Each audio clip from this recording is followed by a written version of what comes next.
जनाब एक बहुत ही मेजर गलती की है मैंने अभी। आप लोगों ने ऐसी गलती नहीं करनी। ड्राइव कर रहा था, डिलीवरी मैंने दी है। डिलीवरी देने के बाद मैंने ये नोट ही नहीं किया कि ये सेंसो निको विया है, और मैंने वहाँ से ही गाड़ी को टर्न कर लिया।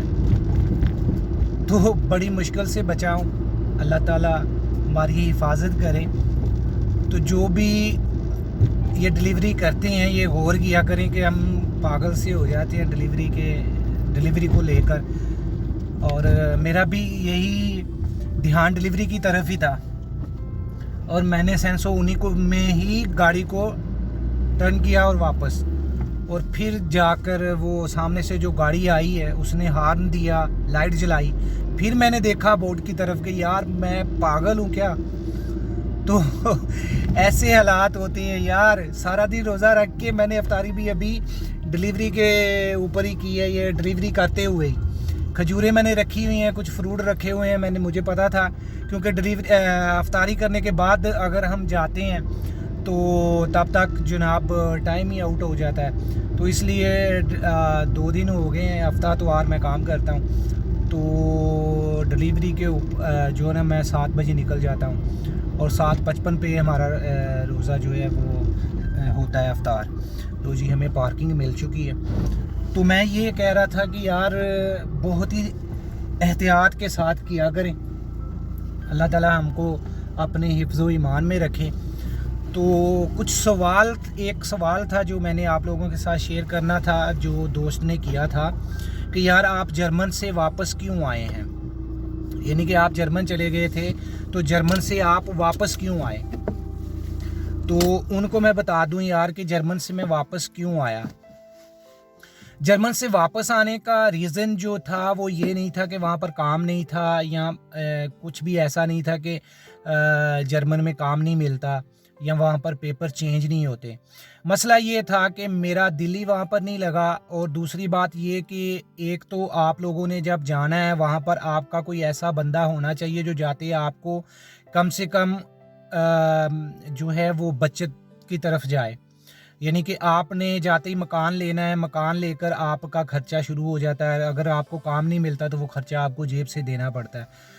तो मैं जिसके पास गया था वो खुद कैंप में रहता था, उसके पास मैं रहा। लेकिन मुझे पेपर चेंज करवाने के लिए ज़ाहिर सी बात है वहाँ पर रेजिडेंसा जैसे यहाँ पर इटली में होता है, वहाँ पर अनमेल्डिंग उसे कहते हैं, वो करवानी ज़रूरी थी। तो वो मैंने जब करवाने के लिए मकान ले लिया, बाद में 7-8 माह मैंने खुद से वो पे किया, जो मेरी जेब में थे वो मैंने वहाँ पर लगा दिए। जब ख़त्म हो गए तो मैंने सोचा, काम मैं कर नहीं रहा था क्योंकि पेपर तब यूक्रेन की जंग लगी हुई थी और पेपर चेंज करने में वो बहुत ही लेट कर रहे थे। काम मैं इसलिए अनलीगल नहीं करता था क्योंकि पकड़ा जाए तो वो जुर्माना भी करते हैं और 3 साल के लिए बैन भी कर देते हैं। तो इसलिए मैं वहाँ से आना मैंने मुनासिब समझा कि अभी वक्त नहीं है। फिर मैंने सोचा कि अभी पासपोर्ट इटली का टाइम कम है मेरे पास, तो वो अगर मिल जाता है मुझे वो मैं अप्लाई कर देता हूँ। तो फिर मैं अगर मूव होना चाहूँ तो फिर मैं हो सकता हूँ, तो इजीली वहाँ पर सेटल हो सकते हैं बंदा। लेकिन जो ख्वाब आप यहाँ पर देखते हैं वैसे ही बिल्कुल ख्वाब वहाँ पर नहीं है। जैसे कि आपको दिखाया जाता है, भाई सुनाया जाता है 2000 कोई कमा रहा है, कोई 2500 कमा रहा है, ऐसे ही वर्कर जो आम वर्कर है वो कमा रहे हैं। तो वहाँ पर वो उतने ही खर्चे भी हैं। लेकिन जो लोग वहाँ पर अजील करवा लेते हैं, वहाँ पर अजील के ऊपर होते हैं, उनको रेंट का फ़िक्र नहीं होता, उनको जो है वो कोई भी इतनी टेंशन नहीं होती है क्योंकि उन्होंने अनलीगल काम कर लेना होता है। रेंट जो है वो गवर्नमेंट पे कर देती है, खाने पीने का है वो आपको देना होता है, और उल्टा वो 300-350 यूरो आपको हम महीने का ख़र्चा भी देते हैं। तो जो अजील के ऊपर होते हैं वही लोग शोर मचाते हैं। जर्मन जैसी कोई कंट्री नहीं है, क्योंकि वो इटली में जब आते हैं यहाँ पर ख़र्चा उतना नहीं मिलता। यहाँ पर अजील जब करवाते हैं तो बहुत जलील होना पड़ता है।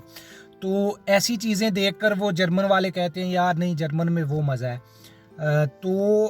इटली में भी ऐसे ही है, लेकिन ये नहीं है कि आप लोगों को जनाब यहाँ पर काम नहीं मिलता, काम भी आप लोगों को मिल जाता है। लेकिन ये है कि अगर आप 1200-1300 या 1400 यूरो यहाँ पर कमा रहे हैं और वो आप अगर वहाँ पर जर्मन जाके 2000 या 2500 कमा रहे हैं तो आपका एक ही हिसाब है, क्योंकि 5 से 550 आपने रेंट देना है, उसके बाद आपने खर्चा करना है, फिर टैक्स जो होते हैं वो बहुत सारे होते हैं वहाँ पर। तो टेंशन, एक बहुत ही टेंशन वाला मुल्क है। लेटर आपके घर में ऐसे आते हैं जैसे बिजली के बिल आपके हर महीने आने होते हैं, तो वैसे ही है। तो इसलिए मैं वापस आया, और मैंने ये फ़ैसला इसलिए लिया था क्योंकि अगर मैं वहाँ पर ज़्यादा देर रहता, पेपर चेंज करवाने में और टाइम लग जाता, तो मेरा जो ख़र्चा है वो कौन उठाएगा। तो इसलिए मैं यहाँ पर आया। यहाँ पर अल्हम्दुलिल्लाह काम भी मिल गया है, फिर पार्ट टाइम मैं ये डिलीवरी कर लेता हूँ। ठीक है, 2 खुद बन जाएंगे, सेते त्रेंता में कुछ पैसे देने हमें पड़ जाएंगे तो वो देख लेंगे तब। लेकिन फ़िलहाल जब आप यहाँ पर काम स्टार्ट करते हैं तो आप एक आईडी ओपन करवा लें। आईडी भी होती है, फिर आप काम कहीं पर ढूंढने की कोशिश करें। जब तक काम नहीं मिलता, यहाँ पर आपकी आईडी चलती है तो आपको कुछ जेब से नहीं देना पड़ता। यानी कि यहाँ पर ज़्यादातर शेयर रूम कर लेते हैं तो खर्चा इतना ज़्यादा नहीं होता, लेकिन वहाँ पर एक रूम में एक ही आदमी रहता है और उसका एक ही रूम के लिए एक ही रेजेंसा बनता है।